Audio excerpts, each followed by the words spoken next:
अच्छे दिन आने से पहले भगवान हमेशा कुछ संकेत देते हैं, परंतु हम अक्सर उन्हें अनदेखा कर देते हैं। जब जीवन में एक के बाद एक कठिनाइयां आने लगती हैं, जब अपने भी पराये लगने लगते हैं, जब हर रास्ता बंद नजर आता है, तब समझ लीजिए कि परिवर्तन का समय पास है।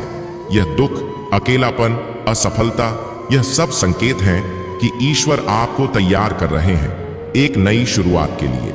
जैसे अंधेरी रात के बाद ही सुबह होती है, वैसे ही जीवन के सबसे गहरे अंधकार के बाद ही उजाला आता है। जब आप टूटने लगते हैं, तब भगवान आपको एक नई शक्ति देने की तैयारी कर रहे होते हैं। जब दुनिया आपकी कदर नहीं करती, तब भगवान आपको उस जगह से निकालने वाले होते हैं जहां आपकी कीमत नहीं जानी गई। इसलिए जब तक आपके साथ सब कुछ गलत हो रहा हो, तब घबराइए मत। यही ईश्वर का संकेत है कि अच्छे दिन बहुत करीब है। जय श्री कृष्ण। मेरे प्यारे भक्तों, यदि आप इस वीडियो तक पहुंचे हैं तो समझ लीजिए यह श्री कृष्ण की कृपा का संकेत है।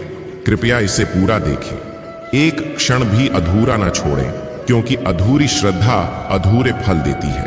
यदि आप बीच में छोड़ दोगे तो भगवान स्वयं भी यह समझेंगे कि आपने उन्हें समय नहीं दिया, और जब हम भगवान के लिए समय नहीं निकालते तो वह भी हमारी पुकार अनसुनी कर सकते हैं। इसलिए दिल से, भाव से और पूर्ण विश्वास के साथ अंत तक जुड़े रहिए, क्योंकि हो सकता है इसी वीडियो में वह संदेश छिपा हो जो आपके जीवन को बदल सकता है।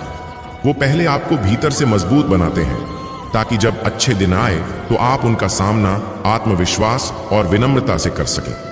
बस धैर्य रखिए, विश्वास रखिए और हर संकेत को समझने की कोशिश कीजिए, क्योंकि ईश्वर कभी बिना संकेत के कुछ नहीं करते, जिन्हें केवल वही देख और समझ सकता है जो शांत मन से हर परिस्थिति को ईश्वर का संदेश मानकर स्वीकार करता है। जब आप देखेंगे कि आपके जीवन में बार बार एक जैसी समस्याएं आ रही हैं, पुराने संबंध टूट रहे हैं, मन के भीतर एक अजीब बेचैनी होने लगी है, जब लोग आपकी परवाह नहीं करते, जब आपको लगे कि दुनिया ने आपका साथ छोड़ दिया है, तो समझिए कि यह संकेत है कि आप पुराने रूप को छोड़कर एक नए जीवन की ओर बढ़ने वाले हैं। जब हर राह बंद होने लगे तो वह दरवाजा खुलने वाला होता है जो अब तक छुपा हुआ था। जब आपकी मेहनत का फल नहीं मिल रहा, तब भगवान देख रहे होते हैं कि आप बिना फल की चिंता किए कितनी ईमानदारी से कर्म कर रहे हैं। जब आपके अपने ही आपकी बातों का मजाक उड़ाने लगे, तो समझिए कि ईश्वर आपको इस संसार की अपेक्षाओं से मुक्त कर रहे हैं। जब आपको लगता है कि आप अकेले पड़ गए हैं, तो भगवान चाहते हैं कि आप खुद को जानें, अपने भीतर की शक्ति को पहचानें और दुनिया के शोर से दूर होकर अपने असली स्वरूप को महसूस करें। जब एक के बाद एक नुकसान हो, तो वह संकेत होता है कि ईश्वर कुछ बड़ा देने से पहले आपके हाथ खाली कर रहे हैं, ताकि आप नया थाम सकें। जब जीवन के सभी रिश्ते आपसे दूर होने लगे, तो भगवान चाहते हैं कि आप सबसे पहले खुद से जुड़े। जब आप गहराई में दुखी होते हैं पर ऊपर से मुस्कुराते हैं, तब भगवान आपकी परीक्षा ले रहे होते हैं कि आप कितने धैर्यवान हैं। जब आपकी नींद उड़ जाए और मन बेचैन रहने लगे, तब वह संकेत होता है कि आपके अंदर कुछ बड़ा बदल रहा है। जब अचानक आपके आसपास के लोग बदलने लगे, जब दोस्ती, रिश्ते, काम सब कुछ बिखरने लगे, तो यह परिवर्तन की पूर्व चेतावनी होती है। जब आप पहले जैसी चीजों में आनंद महसूस नहीं कर पाते, तो समझिए कि आपकी आत्मा अब नए आयाम की ओर जा रही है। जब आप दूसरों से उम्मीद छोड़कर खुद पर भरोसा करना सीख जाते हैं, तो यह ईश्वर का सबसे बड़ा संकेत है कि आप अब तैयार हैं उस वरदान के लिए जो उन्होंने आपके लिए संजो कर रखा है। भगवान तब तक किसी को नहीं उठाते जब तक वह पूरी तरह टूट न जाए, क्योंकि टूटने के बाद ही इंसान झुकना सीखता है, और जब इंसान झुकता है तो वह प्रभु को पाता है। हर चोट, हर अस्वीकृति, हर असफलता, सब कुछ आपको मजबूत बनाने के लिए आती है। जब आप रोते हैं तो वह आंसू आपकी आत्मा को शुद्ध कर रहे होते हैं। जब आप रात रात भर जागते हैं, तो वह रातें आपको सोचने और खुद को खोजने का अवसर देती है। भगवान कभी अचानक कुछ नहीं करते, उनके पास एक योजना होती है, और वह योजना तभी काम करती है जब आप पूरी तरह तैयार होते हैं। इसीलिए जब लगे कि सब कुछ खत्म हो गया है, तब मान लीजिए कि शुरुआत होने वाली है। जब कोई नहीं समझता, तब भगवान चुपचाप आपके साथ होते हैं। जब कोई नहीं सुनता तब ईश्वर आपके मन की हर बात जानते हैं। जब सब कुछ खो जाए तब जो बचा होता है वही आपका सत्य होता है। यही संकेत होते हैं अच्छे दिन आने के। ये संकेत दुखों की शक्ल में आते हैं, पर भीतर से वह आपको रोशनी की ओर ले जाते हैं। जब आप अकेले सफर करते हैं तो ईश्वर आपके कदमों में अपनी छाया डालते हैं। जब आप थक जाते हैं तो ईश्वर आपकी आत्मा को सुकून देते हैं, तो ईश्वर आपको पकड़ते हैं। ये संकेत कभी शोर में नहीं आते, लिए मौन में, पीड़ा में, अकेलेपन में और असमर्थता में आते हैं। जो उन्हें पहचान लेता है वही वास्तव में जीवन को समझ पाता है। जीवन की सबसे सुंदर सुबह सबसे गहरी रात के बाद आती है। इसलिए जब भी लगे कि सब बिगड़ रहा है तो मुस्कुरा लीजिए, क्योंकि यह संकेत है कि कुछ बहुत अच्छा आपके रास्ते में है। और जब भगवान खुद आपकी परीक्षा ले रहे हो तो घबराइए नहीं, क्योंकि परीक्षक अगर स्वयं भगवान है तो परिणाम भी दिव्य होगा। बस चलते रहिए, रुको मत, क्योंकि अच्छे दिन आने से पहले भगवान आपको हर उस चीज से दूर कर देते हैं जो आपको रोक सकती है। वे हर बोझ हटाते हैं, हर भ्रम तोड़ते हैं और तब जाकर आपको वह देते हैं जो सच में आपके लिए बना है। यही उनकी कृपा है, यही उनका प्रेम है जो संकेतों के रूप में धीरे धीरे आपके जीवन में उतरता है और आपको एक नए जीवन की ओर ले जाता है, जहां शांति, समृद्धि और प्रेम आपका इंतजार कर रहे होते हैं। चाहे वह व्यक्ति हो, स्थान हो या आदतें। यह हटाव हमें तकलीफ देह लग सकता है, क्योंकि हम अक्सर उन चीजों से जुड़ जाते हैं जो हमारी आत्मा के लिए उपयुक्त नहीं होती। परंतु ईश्वर जानते हैं कि हमें कहां पहुंचना है और उसके लिए किन किन भारों से मुक्त होना आवश्यक है। जब आपका मन बार बार यही सोचने लगे कि मैं यहां फिट नहीं बैठता, तब समझ लीजिए कि ईश्वर आपको एक नई दिशा दिखा रहे हैं। जब आप महसूस करते हैं कि आपकी ऊर्जा तेजी से खत्म हो रही है और पुरानी रुचियां अब रोमांचित नहीं करती, तब यह आत्मा का संकेत होता है कि वह अब उच्च उद्देश्य की ओर बढ़ना चाहती है। जब जीवन में बहुत धीमापन आ जाए, हर प्रयास व्यर्थ प्रतीत हो और चारों ओर सन्नाटा छा जाए, तो वह प्रभु की वह घड़ी होती है जब वह आपको रोक कर कहना चाहते हैं, अब मेरी योजना का समय है, तुम बस तैयार रहो। जब आप बार बार ठुकराए जाते हैं, तब वह अस्वीकृति दरअसल ईश्वर का तरीका होता है, आपको उस राह पर लाने का जो वास्तव में आपके भाग्य में है। मेरे प्यारे भक्तों, अगर आप पहली बार हमारे YouTube चैनल पर पधारे हैं तो यह केवल एक संयोग नहीं, यह आपके जीवन में सकारात्मकता की शुरुआत है।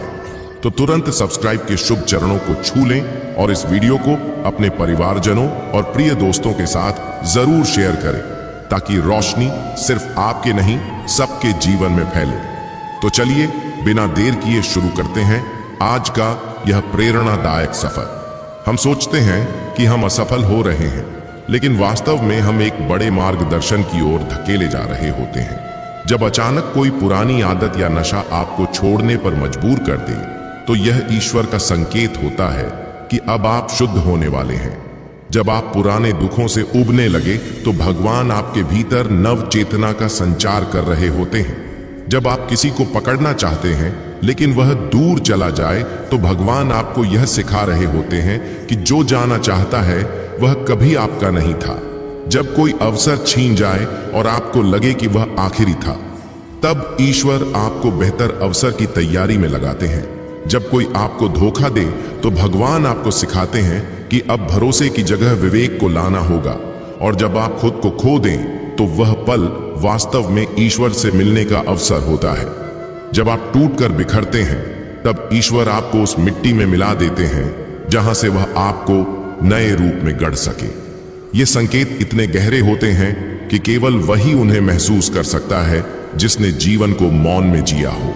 जब कोई आवाज ना आए लेकिन आपके भीतर कोई चेतना जाग जाए, जब कोई रास्ता ना दिखे लेकिन फिर भी चलने की हिम्मत आ जाए, तब समझिए कि ईश्वर साथ चल रहे हैं। जब आपके आंसू रुके नहीं लेकिन भीतर से शांति बनी रहे, तब जान लीजिए कि आप एक नई रोशनी के करीब हैं। अच्छे दिन आने से पहले भगवान आपको हर उस चीज से दूर कर देते हैं जो आपके नए जीवन में बाधा बन सकती है। और यही सबसे बड़ा संकेत है कि चमत्कार होने वाला है। आप जब हिम्मत हारने लगते हैं और फिर भी आगे बढ़ने का मन करता है, वह मनोबल भगवान से ही आता है।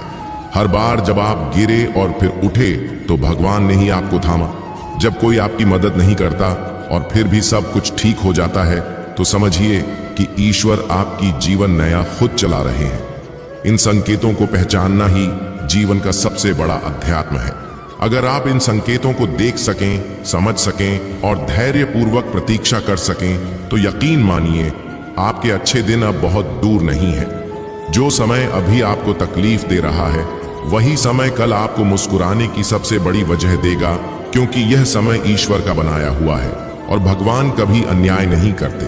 वे हर आहर पीड़ा, हर प्रार्थना को सुनते हैं और जवाब भी देते हैं, बस संकेतों के रूप में। इसलिए अब अगर आप टूटे हुए हैं, अकेले हैं, भ्रमित हैं, थके हुए हैं, तो मुस्कुराइए, क्योंकि आप ईश्वर के सबसे करीबी क्षण में हैं। अब आपके अच्छे दिन आने ही वाले हैं, क्योंकि अंधेरा जब गहरा होता है तभी समझिए कि सूरज उगने ही वाला है, और जब वह सूरज उगता है तब जीवन की हर चोट, हर तिरस्कार, हर पीड़ा, हर आंसू का अर्थ समझ में आने लगता है। जो आज आपको गिरा रहा है वही कल आपको ऊपर उठाने वाला है। जो आज छीन रहा है वही कल आपको सच्चा आशीर्वाद देने वाला है।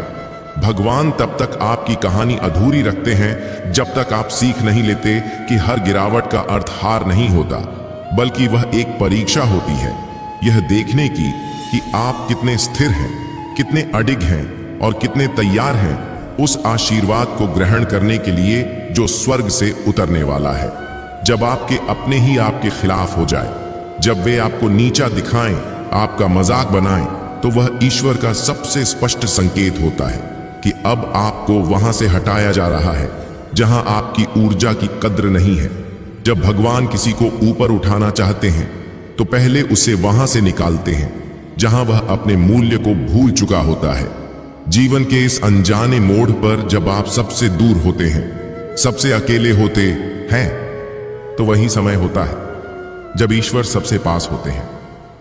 जब आप जीवन से सवाल करना बंद कर देते हैं और चुपचाप जो हो रहा है उसे स्वीकार करने लगते हैं, तो वहीं से शुरुआत होती है उस चमत्कारी यात्रा की, जहां आपका प्रत्येक दिन आपको उस मुकाम की ओर ले जाता है जिसकी कल्पना आपने कभी नहीं की थी।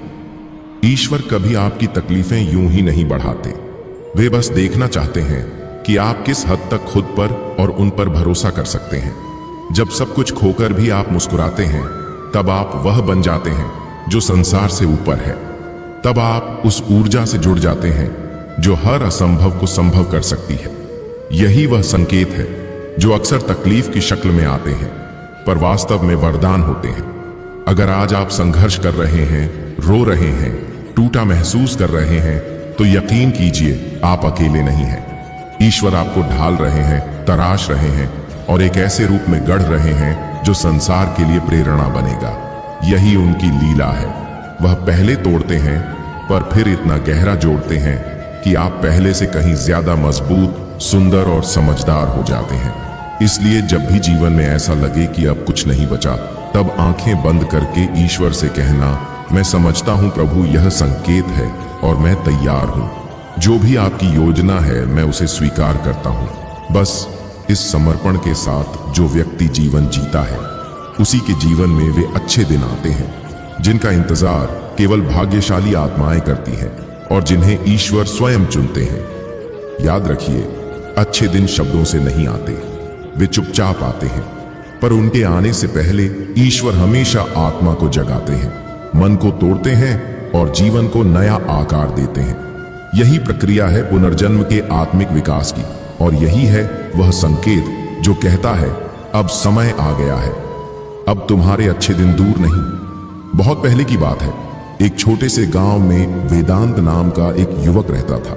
उसका स्वभाव शांत, हृदय विशाल और कर्म पर अटूट विश्वास था। वह दिन रात मेहनत करता, माँ बाप की सेवा करता, गांव वालों की मदद करता और हमेशा ईश्वर का नाम लेता।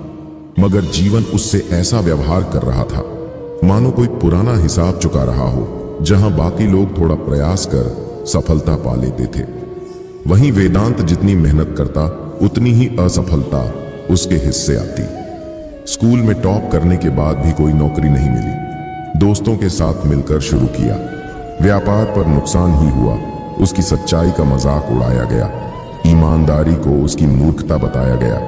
हर रिश्तेदार ने ताने मारे, हर संबंध पीछे हट गया। वो सोचता, क्या मैं गलत हूं? क्या मेरी अच्छाई ही मेरी कमजोरी है? लेकिन जवाब कहीं नहीं था। लोग कहते कर्म कर फल मिलेगा, पर फल तो मानो किसी और के खेत में लग रहा था। मगर वेदांत रुका नहीं। वह रोज उठता, टूटे सपनों को समेटता और फिर से प्रयास करता। एक समय ऐसा आया जब वेदांत पूरी तरह अकेला पड़ गया। माँ बाप बीमार हो गए, पैसों की तंगी बढ़ गई और एक दिन घर तक छिन गया। जिस दिन उसे अपने ही घर से निकाला गया, वह पूरी रात गांव के एकांत श्मशान घाट पर बैठा रहा, आकाश की ओर ताकता हुआ, जैसे प्रश्न कर रहा हो, हे ईश्वर क्यों? कोई जवाब नहीं आया, पर उसके भीतर कुछ बदलने लगा। अब उसके आंसू बहने लगे थे, लेकिन उनमें हार नहीं थी। एक जिज्ञासा थी, क्या यही अंत है या कोई नई शुरुआत होने वाली है? उसी रात उसने सपना देखा, एक सूखा हुआ पेड़ जो अचानक वर्षा की एक बूंद से हरा होने लगा। सुबह उठते ही वह साधु बाबा से मिलने गया, जो गांव में कभी कभी आते थे। बाबा ने उसकी आंखों में देखकर मुस्कुराते हुए कहा, बेटा, अच्छे दिन आने से पहले ईश्वर जमीन को साफ करते हैं। वे वो सब छीन लेते हैं जो तुम्हारे भविष्य में बाधा बन सकता है। लोग, संबंध, आदतें, यहां तक कि तुम्हारा अहम, तू बस धैर्य रख। इसके बाद वेदांत ने खुद को बदलना शुरू किया। उसने खेतों में मजदूरी की, पढ़ाई छोड़ी नहीं, गांव के बच्चों को पढ़ाना शुरू किया और धीरे धीरे लोगों ने फिर से उसकी तरफ देखना शुरू किया। अब उपेक्षा से नहीं, श्रद्धा से। लेकिन फिर भी वेदांत को अभी सब कुछ नहीं मिला था, क्योंकि भगवान उसकी आत्मा को परख रहे थे। एक दिन उसके गांव में एक बड़ा अफसर आया जो कभी स्कूल में वेदांत का साथी रह चुका था। उसने वेदांत के पढ़ाने के ढंग को देखकर पूछा, तू कहीं स्कूल क्यों नहीं खोलता? वेदांत ने कहा, मेरे पास जगह और पैसे नहीं है। उस व्यक्ति ने कहा, मैं देता हूं, तू बस काम कर। और वहीं से शुरुआत हुई वेदांत की सच्ची यात्रा की। स्कूल बना, बच्चे बढ़े, नाम हुआ, सम्मान मिला। पर सबसे बड़ी बात, वेदांत के चेहरे पर जो संतोष था, वो अब जीवन की कठिनतम रातों के बाद की सुबह का प्रतीक बन चुका था। आज वेदांत गांव का सबसे प्रिय व्यक्ति है, न केवल एक शिक्षक बल्कि प्रेरणा का स्रोत। जब लोग उससे पूछते हैं, तू इतना शांत और संतुलित कैसे रहता है, तो वह केवल एक बात कहता है, क्योंकि मैं जानता हूं कि जो कुछ मैंने खोया वह दरअसल मेरी आत्मा को नया आकार देने की प्रक्रिया थी। जो भी टूटा वह मेरे अच्छे दिन के रास्ते में दीवार था। वह लोगों को बताता है कि ईश्वर जब किसी को ऊपर उठाना चाहते हैं तो पहले उन्हें भीतर से खाली करते हैं, ताकि नया कुछ उसमें डाला जा सके। वह आज भी साधारण कपड़े पहनता है, मिट्टी की गंध को प्रेम करता है और हर सुबह बच्चों के साथ बैठकर उन्हें वही सिखाता है जो उसने जीवन से सीखा। जब सब कुछ छूटने लगे, जब कोई साथ ना हो, जब केवल अंधेरा दिखे, तो समझ लेना अच्छे दिन बहुत करीब है, क्योंकि ईश्वर संकेतों में बोलते हैं और संकेत हमेशा पहले आते हैं। आशीर्वाद बाद में एक शाम, जब वेदांत अपने स्कूल की साफ सफाई के बाद अकेले बैठा हुआ था, तभी एक चिट्ठी आई, सरकारी जमीन पर बने स्कूल को खाली करने का आदेश। ये वही जमीन थी जो उस अफसर मित्र ने उसे दी थी, पर कागजी कार्रवाई अधूरी थी। वेदांत के सामने फिर से वही परीक्षा आ खड़ी हुई। वर्षों की मेहनत, गांव के बच्चों का भविष्य, सब कुछ फिर से खतरे में था। लेकिन इस बार वेदांत नहीं घबराया। उसने कहा, शायद भगवान फिर से किसी अवरोध को हटा रहे हैं ताकि कुछ बड़ा दे सकें। जब सभी लोग टूटे मन से उसे देख रहे थे, तब उसने मुस्कुराकर कहा, यह संकेत है कि ईश्वर मुझसे कुछ और करवाना चाहते हैं। अब मैं रुकूंगा नहीं, अब मैं अपने सपने को पूरे राज्य में फैलाऊंगा। उसने रातों को जागकर नए आवेदन तैयार किए, अफसरों से मिला, ग्रामीणों को एकत्र किया और खुद जाकर हर दरवाजा खटखटाया। लोग उसके धैर्य और समर्पण को देखकर साथ आने लगे। कुछ महीनों बाद राज्य सरकार ने वेदांत को एक नई जमीन और सहायता राशि प्रदान की, न सिर्फ एक स्कूल के लिए बल्कि एक प्रशिक्षण केंद्र, एक पुस्तकालय और एक छात्रावास के लिए भी। अब उसका स्कूल गांव की सीमा नहीं बल्कि पूरे जिले का गौरव बन चुका था।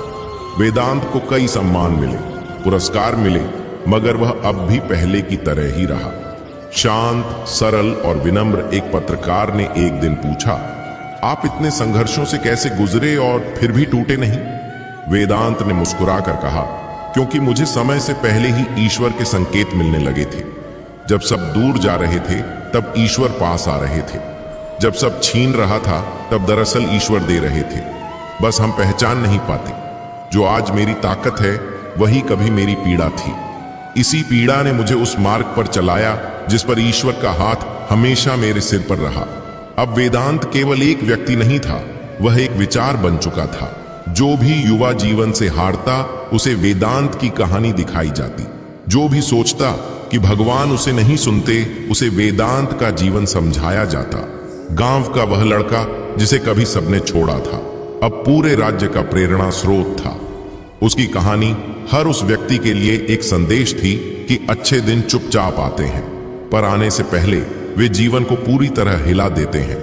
ईश्वर पहले आपको उन हाथों से छुड़ाते हैं जो आपको रोक रहे हैं, फिर आपको उस दिशा में भेजते हैं जो आपके लिए बनी है। वेदांत ने लोगों को यही सिखाया कि जब जीवन आपको तोड़े तो टूटो नहीं, जब लोग छोड़े तो थको नहीं, जब कुछ समझ ना आए तब मौन हो जाओ, क्योंकि वहीं ईश्वर के संकेत सबसे साफ होते हैं। समय के साथ वेदांत का जीवन एक आध्यात्मिक धारा बन चुका था। अब वह केवल शिक्षक नहीं बल्कि एक गुरु के रूप में जाना जाने लगा था। दूर दूर से लोग उसकी शिक्षाएं सुनने आते और वे सब उसी एक बात से प्रेरणा लेते, अच्छे दिन आने से पहले ईश्वर संकेत देते हैं। उसने अपने अनुभवों के आधार पर गांव के युवाओं के लिए एक साधना केंद्र शुरू किया, जहां उन्हें न केवल पढ़ाया जाता बल्कि यह भी सिखाया जाता कि संकटों में ईश्वर को कैसे महसूस किया जाए। वेदांत अक्सर कहता, जब जीवन तुम्हें सबसे ज्यादा चोट देता है तो वह दरअसल तुम्हें गहरे स्तर पर ईश्वर से जोड़ रहा होता है। उन चोटों के बिना हम सिर्फ शरीर होते हैं, आत्मा नहीं। धीरे धीरे वह साधना केंद्र पूरे राज्य में प्रसिद्ध हो गया और कई बार तो अधिकारी, नेता और नामी लोग भी वेदांत से मिलने आते, केवल यह जानने के लिए कि उसने जीवन को कैसे समझा। और वेदांत एक ही उत्तर देता, मैंने जीवन को तब समझा जब सब ने मुझे छोड़ा और सिर्फ भगवान साथ थे। एक बार एक युवा पत्रकार ने वेदांत से कहा, गुरुदेव, आपने इतने कष्ट झेले, क्या कभी ऐसा नहीं लगा कि भगवान आपको भूल गए थे? वेदांत मुस्कुराया और बोला, नहीं बेटा, भगवान तब सबसे करीब होते हैं जब जीवन सबसे दूर लगता है। जब सब छूट जाए तब जो बचा है वही ईश्वर है। उस समय जो शांति आती है वही सत्य है। मुझे जब कुछ नहीं बचा था तब ईश्वर ने मुझे खुद से मिलवाया, तभी से मेरा पुनर्जन्म हुआ। जो कुछ भी मैंने पाया है वह उन्हीं संकेतों के कारण है जो मुझे हर कठिन परिस्थिति में मिले। भगवान ने मुझे समय पर नहीं दिया, उन्होंने मुझे समझ आने के बाद दिया। वेदांत की यह बातें सुनकर युवा पत्रकार की आंखें भर आईं और उसने कहा, आपका जीवन तो जीता जागता संदेश है कि सब्र, आस्था और आत्मविश्वास मिलकर चमत्कार बना सकते हैं। अपनी वृद्धावस्था में एक दिन वेदांत ध्यान में बैठा था और उसने एक गहन अनुभव किया। उसे महसूस हुआ कि उसके जीवन की सारी घटनाएं क्रमबद्ध योजना का हिस्सा थीं। बचपन की गरीबी, युवावस्था की ठोकरें, अकेलापन, असफलताएं, यह सब महज ईश्वर की नायाब कारीगरी थी। जब वह सबसे अकेला था तब उसके भीतर एक नई चेतना जागी थी और वही चेतना आज हजारों लोगों को दिशा दे रही थी। वेदांत ने उसी शाम अपने शिष्यों से कहा, मैं जा रहा हूं, लेकिन मेरा संदेश हमेशा यही रहेगा, जब ईश्वर तुम्हें तोड़ते हैं तब वे तुम्हें एक नई शक्ति से भरते हैं। अच्छे दिन कभी अचानक नहीं आते, वे संकेतों की चुप भाषा में दस्तक देते हैं। पहचानो, स्वीकार करो और अपने भीतर के शून्य में भी ईश्वर को देखना सीखो, तभी तुम उस आनंद को पाओगे जो किसी भी बाहरी सुख से ऊंचा है। उसी रात वेदांत ध्यानावस्था में ही परम शांति को प्राप्त हुआ। गांव के लोग कहते हैं, उसकी अंतिम सांस भी एक संदेश थी कि भगवान का हर संकेत एक वरदान होता है, बस हमें धैर्य से उसे समझना होता है। वेदांत की मृत्यु के बाद उसका साधना केंद्र केवल एक भवन नहीं रहा, वह एक तीर्थ बन गया। उन सब के लिए जो जीवन की ठोकरों से थक चुके थे, जो हार के अंतिम छोर पर खड़े थे और जिन्हें यह समझना था कि उनकी पीड़ा व्यर्थ नहीं है। वेदांत के शिष्य संकेतवाणी नामक एक पुस्तिका तैयार करने लगे, जिसमें वेदांत की बातें, उसके अनुभव और उसके द्वारा दिए गए उपदेशों को क्रमबद्ध किया गया। यह पुस्तिका गांव-गांव, शहर-शहर में बांटी गई। उसमें वेदांत की एक बात विशेष रूप से अंकित थी। जब भगवान कुछ बड़ा देने वाले होते हैं तो पहले तुम्हें भीतर से खाली करते हैं, ताकि तुम्हारे भीतर वह नया स्थान बन सके जहां वह आशीर्वाद टिक सके। युवाओं में यह पुस्तिका किसी अमूल्य गहने की तरह बांटी जाती और कई बार तो एक वाक्य ही किसी को अंधकार से निकाल देता।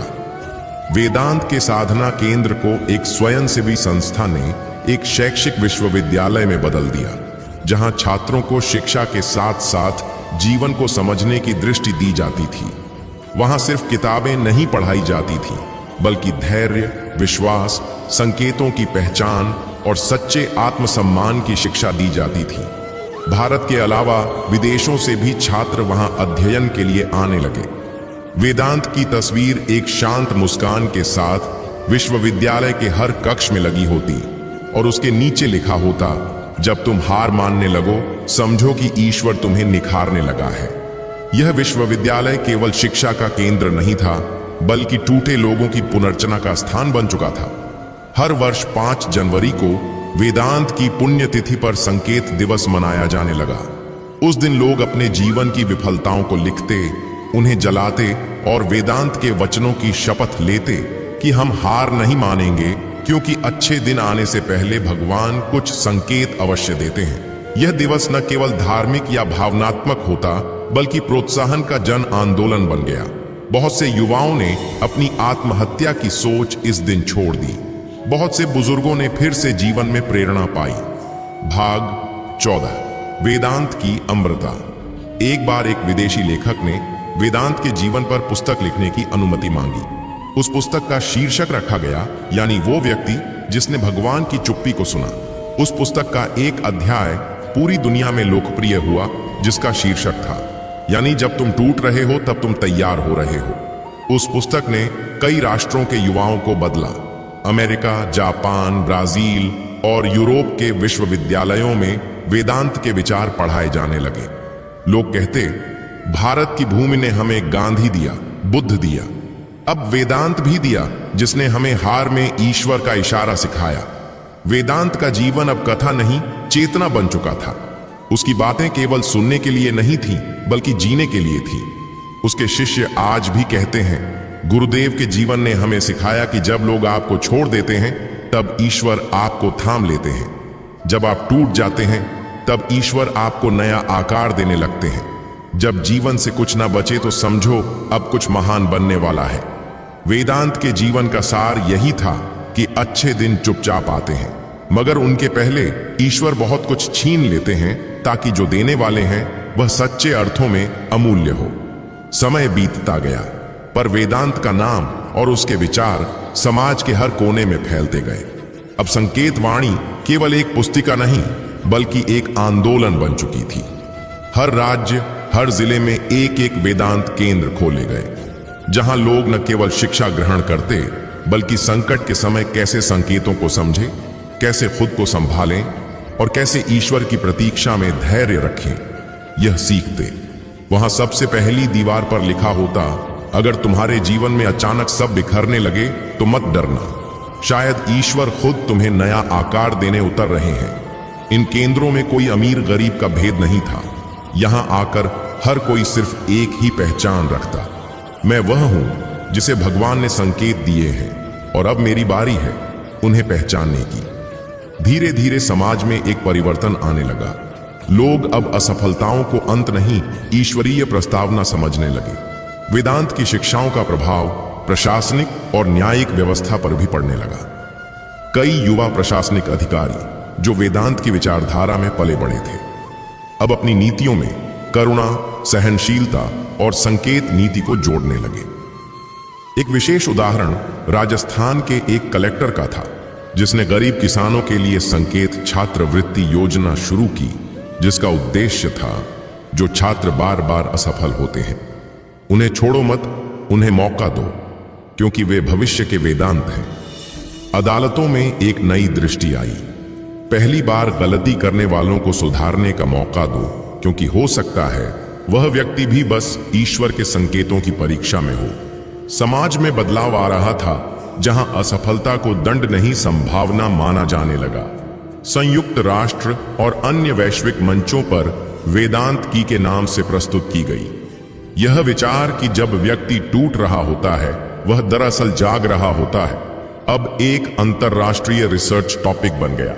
वेदांत की जीवन रेखा और उसकी शिक्षाओं को हार्वर्ड, ऑक्सफोर्ड और टोक्यो यूनिवर्सिटी जैसे संस्थानों में पढ़ाया जाने लगा। वहां उसे कहा गया ईश्वर के डिजाइन की वह पद्धति जहां कुछ खोकर ही सब कुछ पाया जाता है। जापान में वेदांत पर बनी एक फिल्म को नाम से ऑस्कर में नामांकन मिला और उस फिल्म के अंत में वेदांत की वह पंक्ति लोगों के दिल में उतर गई। ईश्वर हमेशा उत्तर नहीं देते, वे संकेत देते हैं और जो संकेतों को पढ़ता है वही जीवन के उत्तर पा लेता है। वेदांत के शिष्यों ने मिलकर एक विशेष प्रोग्राम चलाया, संकेत साधना संस्कार, जिसमें देश भर के युवाओं को जीवन के झंझ बातों में संतुलन सिखाया जाता था। वहां हर बच्चा यही शपथ लेता था, मैं जब टूटूंगा तो मैं रोऊंगा नहीं, मैं समझूंगा कि भगवान बोल रहे हैं रुको, मैं कुछ बड़ा भेज रहा हूं। इन बच्चों को संकेत योद्धा कहा जाने लगा, जो जीवन की लड़ाई आंसू से नहीं आत्मज्ञान से लड़ते थे। हर विद्यालय में एक वेदांत दीवार बनाई जाती, जहां छात्र अपने दर्द, असफलताएं और खोए हुए सपनों की चिट्ठियां टांगते और हर महीने उन्हें आग में जलाकर प्रतीक रूप से स्वीकार करते कि वे अब बीते कल से मुक्त हैं। यह प्रतीक बन चुका था संकेतों को अपनाने और पुराने को छोड़ने का। आज वेदांत नहीं है, मगर हर उस व्यक्ति के भीतर जीवित है जो कभी टूटा था लेकिन हार नहीं मानी। वेदांत की सबसे अंतिम लिखी बात आज भी उसके साधना केंद्र में संगमरमर पर खुदी है। भगवान जब कुछ देने आते हैं तो पहले तुम्हें सब कुछ छीनकर तुम्हारा हाथ खाली करते हैं, ताकि जब वे तुम्हें वह महानतम दें तो तुम उसे थाम सको। वेदांत की कथा कभी समाप्त नहीं हो सकती, क्योंकि उसके जीवन ने यह सिद्ध कर दिया कि हर टूटन के पीछे एक निर्माण छुपा होता है और हर खोने के बाद मिलने वाला आशीर्वाद पहले से 100 गुना बड़ा होता है। जो यह समझ जाए वह कभी ईश्वर की खामोशी से नाराज नहीं होता, बल्कि उसकी संकेतों की भाषा में विश्वास करता है। समय के साथ वैज्ञानिकों और मनोचिकित्सकों ने भी वेदांत की शिक्षाओं में छिपे उस गहरे मनोवैज्ञानिक सच को पहचानना शुरू किया, जिसे अब तक केवल आस्था कहा जाता था। एक विश्व प्रसिद्ध न्यूरो साइंटिस्ट डो एलिजाबेथ क्रे ने the mind silence before the shift नामक शोध पत्र में लिखा कि जब मनुष्य जीवन में बार बार असफल होता है या हर दिशा से निराश होता है, तब उसका मस्तिष्क एक विशिष्ट डिसेंटिंग फेज में प्रवेश करता है, जहां वह अपने अहंकार, उम्मीदों और सामाजिक दबाव से मुक्त होकर भीतर की आवाज सुनने लगता है। यह अवस्था ही वह बिंदु है जहां ईश्वर संकेत भेजते हैं और वे संकेत हमारी इंट्यूटिव न्यूरल वेव में दर्ज होते हैं। डॉ एलिजाबेथ ने स्वीकार किया कि वेदांत की संकेत साधना इस मानसिक अवस्था को पहचानने और उसे दिशा देने का सबसे प्रभावी ढांचा है। भारत में पहली बार किसी संत की शिक्षाओं को न्यूरोलॉजी और स्पिरिचुअल साइंस का सेतु माना गया। शिक्षा और सेवा का त्रिकोण वेदांत के नाम पर बनी वेदांत मिशन संस्था अब केवल प्रेरणा का केंद्र नहीं, बल्कि न्याय, शिक्षा और सेवा का संगठित मॉडल बन चुकी थी। यह संस्था अब उन गरीब बच्चों की पढ़ाई का खर्च उठाती थी जिनके माता पिता आत्महत्या करने की कगार पर थे या जो आर्थिक सामाजिक रूप से टूट चुके थे। संस्था की नीति थी, जहां कोई टूटा हुआ हो वहां वेदांत की रोशनी पहुंचे। इसी मिशन ने टूटे हुए लोगों के लिए न्याय क्लिनिक की शुरुआत की, जहां वकील, मनोवैज्ञानिक और सामाजिक कार्यकर्ता मिलकर उन लोगों की सहायता करते थे जिन्हें समाज, परिवार या व्यवस्था ने त्याग दिया हो। धीरे धीरे यह एक देशव्यापी नेटवर्क बन गया, जिसे लोग संकेत ज्योति के नाम से जानने लगे। प्रताप की कथा, उसी मिशन के एक छात्र प्रताप की कहानी पूरे भारत में मिसाल बनी। प्रताप एक ऐसा लड़का था जो बचपन में अनाथ हो गया, भीख मांगकर पेट पालता और बार बार चोर कहकर पीटा जाता। एक दिन किसी ने उसे वेदांत केंद्र पहुंचा दिया। वहां उसे भोजन मिला, शिक्षा मिली, लेकिन सबसे बड़ी बात उसे यह बताया गया कि उसका जीवन व्यर्थ नहीं है। वह बस संकेतों की भाषा नहीं पहचान पाया था। वह सीखने लगा, ध्यान करने लगा और वर्षों बाद उसने आई की परीक्षा पास की, लेकिन उसने कॉर्पोरेट जॉब नहीं ली। वह वेदांत की आग बनकर गांव-गांव गया और वहां के बच्चों को वही पाठ पढ़ाया जो उसने सीखा। अगर दुनिया ने तुझे गिराया है तो भगवान तुझे उठाने ही वाले हैं। इंतजार कर और मजबूत बन। आज प्रताप संकेत योद्धा अभियान का राष्ट्रीय संयोजक है। वेदांत के दर्शन अब केवल भारत तक सीमित नहीं थे। अफ्रीका के एक देश रवांडा ने अपने युद्ध पीड़ित बच्चों के पुनर्वास के लिए वेदांत दर्शन को अपनाया। वहां साइंस बिफोर सनराइज नामक पाठ्यक्रम चलाया गया, जिसमें बच्चों को यह सिखाया गया कि उनके दर्द और नुकसान के पीछे भी कोई बड़ी योजना छिपी हो सकती है और कैसे ईश्वर संकेत देकर किसी को भविष्य का दीपक बना सकते हैं। इसी कार्यक्रम ने कई टूटे बच्चों को फिर से जीवन से जोड़ दिया। भारत सरकार ने इसे वेदांत वैश्विक शांति पुरस्कार के रूप में मान्यता दी और हर वर्ष एक ऐसा व्यक्ति चुना जाने लगा जो अपने दर्द को सेवा में बदल सके। मौन में सबसे ऊंची आवाज इस भाग का शीर्षक वेदांत के अंतिम संदेश से लिया गया। मौन में सबसे ऊंची आवाज होती है, वही आवाज भगवान की होती है। वेदांत की समाधि आज भी एक शांत स्थान है, जहां कोई घंटी नहीं बजती, कोई भजन नहीं गाया जाता, वहां बस मौन होता है। वहां बैठने से लगता है जैसे हर व्यक्ति अपने भीतर के संकेतों को सुनने लगता है। लोग वहां घंटों चुप रहते हैं और लौटते हैं तो आंखें भीगी होती हैं, लेकिन चेहरे शांत होते हैं। वेदांत ने सिखाया कि भगवान जब कुछ कहना चाहते हैं तो वह चिल्लाते नहीं, वह सिर्फ संकेत देते हैं, और जो उन्हें पढ़ ले वह जीवन के हर तूफान से पार हो जाता है। समय की धूल चाहे जितनी भी मोटी क्यों ना हो, वह उन पद चिन्हों को नहीं मिटा सकती जो आत्मा की गहराइयों से उभरे हों।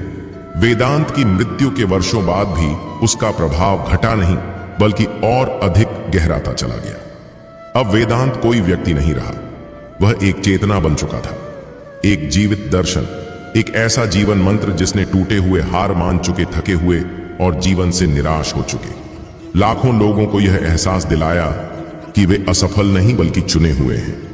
ईश्वर की विशेष प्रक्रिया से गुजरने वाले जब लोग जिंदगी से हारकर आत्महत्या के विचारों में डूबे हुए वेदांत आश्रम आते तो वहां उन्हें कोई उपदेश नहीं मिलता, बस मौन मिलता और मौन में छुपे संकेत। एक साधारण लकड़ी की दीवार पर लिखी वेदांत की अंतिम पंक्तियां उन्हें आत्मा तक झकझोर देती। अगर ईश्वर तुम्हें तोड़ रहे हैं तो समझ लो तुम्हारे भीतर एक नई सृष्टि बनने वाली है। अगर सब कुछ छीन गया है तो खुश हो जाओ, क्योंकि अब वह देने वाला आ रहा है जो कभी छीनता नहीं। धीरे धीरे लोगों ने जीवन को देखने का नया चश्मा पहन लिया। अब असफलता उन्हें डराती नहीं, क्योंकि वे जानते थे हर दर्द एक निर्देश है, हर रुकावट एक संकेत है, हर अकेलापन एक संवाद है जो ईश्वर और आत्मा के बीच मौन में चलता है। और अब तो वेदांत की शिक्षाएं केवल प्रेरणा तक सीमित नहीं रही, वे न्याय बन गई, शिक्षा बन गई, धर्म बन गई।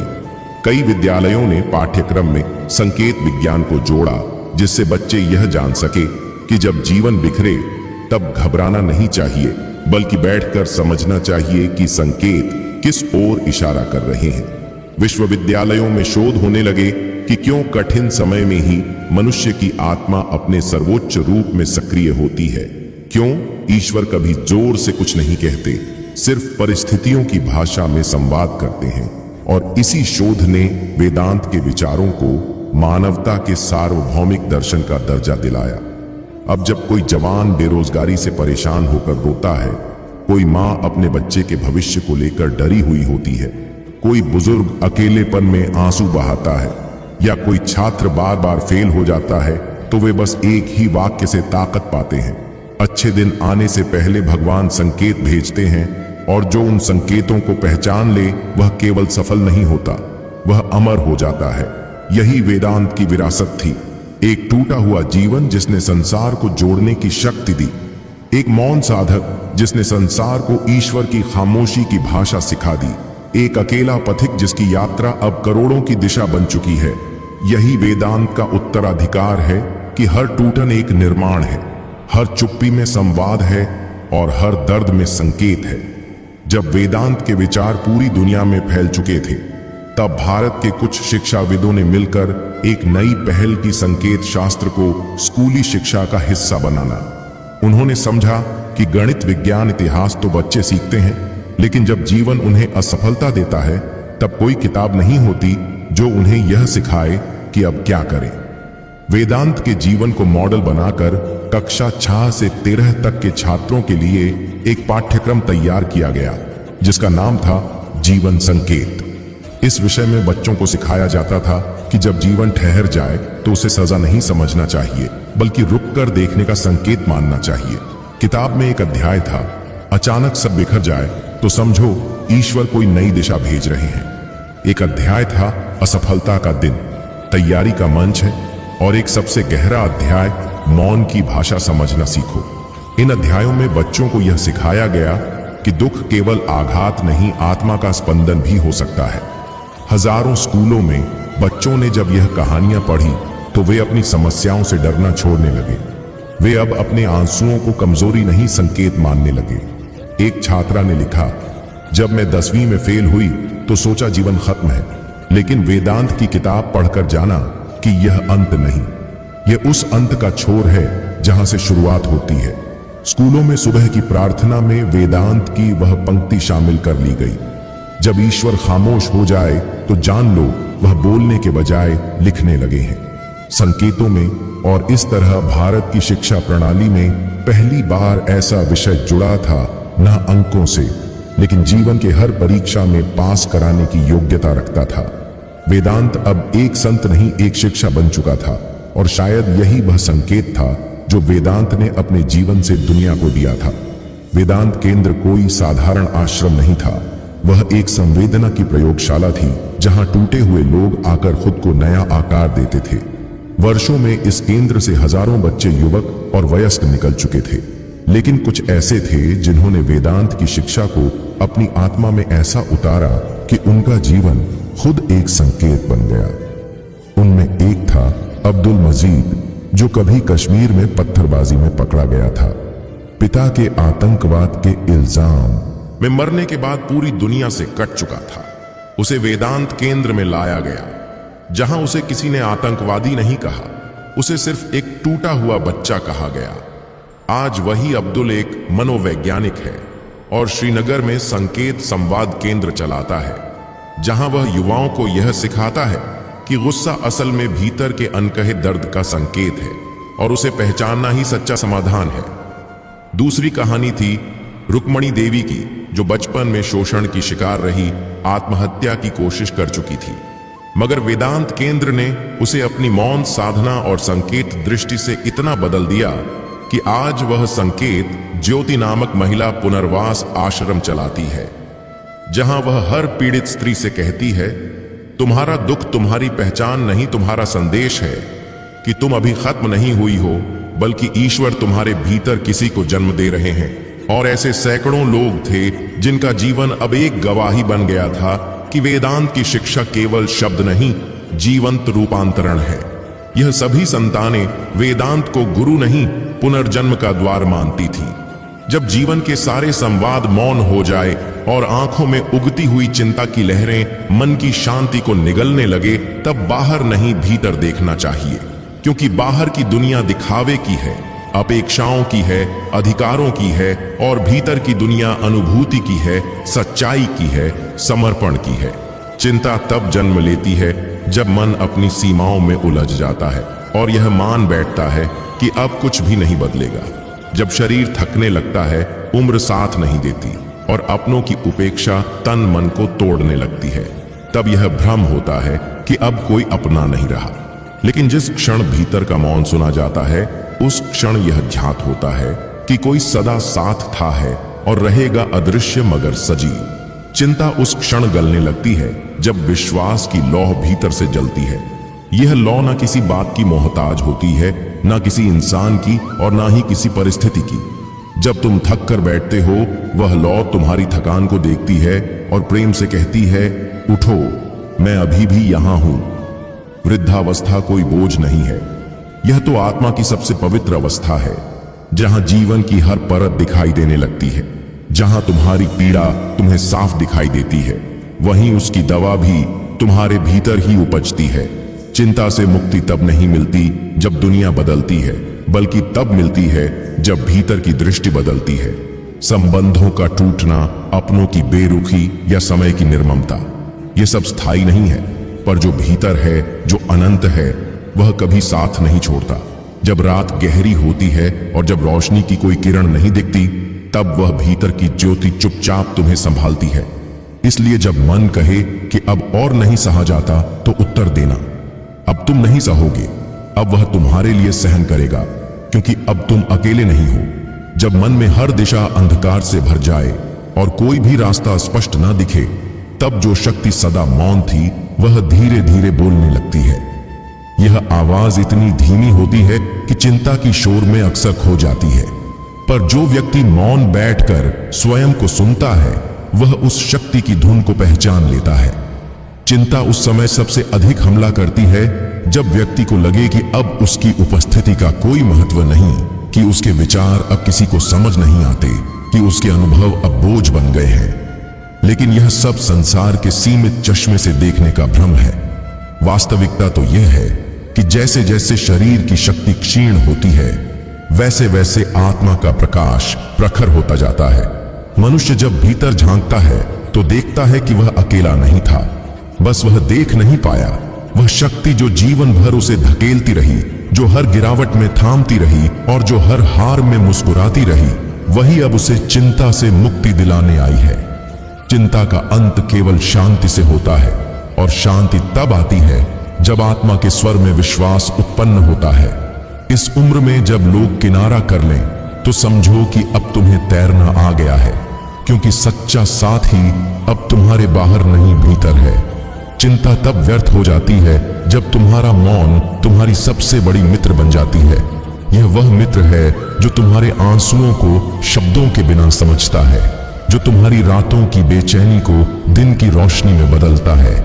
इसलिए जब चिंता तुम्हें घेरे तो मुस्कुरा कर कहना, मैं जानता हूं तू भी आएगी, लेकिन अब मेरे भीतर वह खड़ा है जो तुझे देखकर मुस्कुराता है। कभी कभी जीवन ऐसे मोड़ पर लाकर खड़ा कर देता है जहां हर रिश्ता परखा जाता है, हर भावना का मूल्य घटता है और हर स्मृति एक बोझ बन जाती है। ऐसे में चिंता का विस्तार एक अग्नि की तरह होता है जो आत्मा तक को झुलसाने लगता है। वृद्धावस्था में यह चिंता और भी गहरी हो जाती है, क्योंकि अब संसार गति में है और तुम ठहराव में। पर यह ठहराव कोई कमजोरी नहीं, यह तो वह स्थिति है जहां आत्मा सबसे स्पष्ट दिखती है। यह वह क्षण है जहां से आत्मज्ञान की यात्रा प्रारंभ होती है। चिंता जब भी सिर उठाए तो मन को याद दिलाना चाहिए कि अब तू किसी और की नहीं, उस शक्ति की अमानत है जो तुझे कभी छोड़ नहीं सकती। जिस क्षण तू यह अनुभव कर लेता है कि अब तू किसी के भरोसे नहीं बल्कि उसी अनंत की गोद में है, उसी क्षण चिंता अपनी पकड़ खो देती है। चिंता कोई समस्या नहीं, यह तो मन की परीक्षा है, यह देखने की कि क्या तू अभी भी संसार से ही आशा रखता है या अब उस अपार से संबंध बना चुका है। जब भीतर की रोशनी तेज हो जाती है तो बाहर की परछाइयां लुप्त होने लगती हैं। इसलिए जब तेरे हाथ कांपते हैं, जब आंखें धुंधला जाती हैं और जब शब्द रुक जाते हैं, तब समझना कि अब वह बोलने वाला है जो सदा तेरे भीतर रहा है। उसकी वाणी तुझे वह शांति देगी जो तू जीवन भर ढूंढता रहा, और तब चिंता सिर्फ एक बीती हुई कथा बनकर रह जाएगी।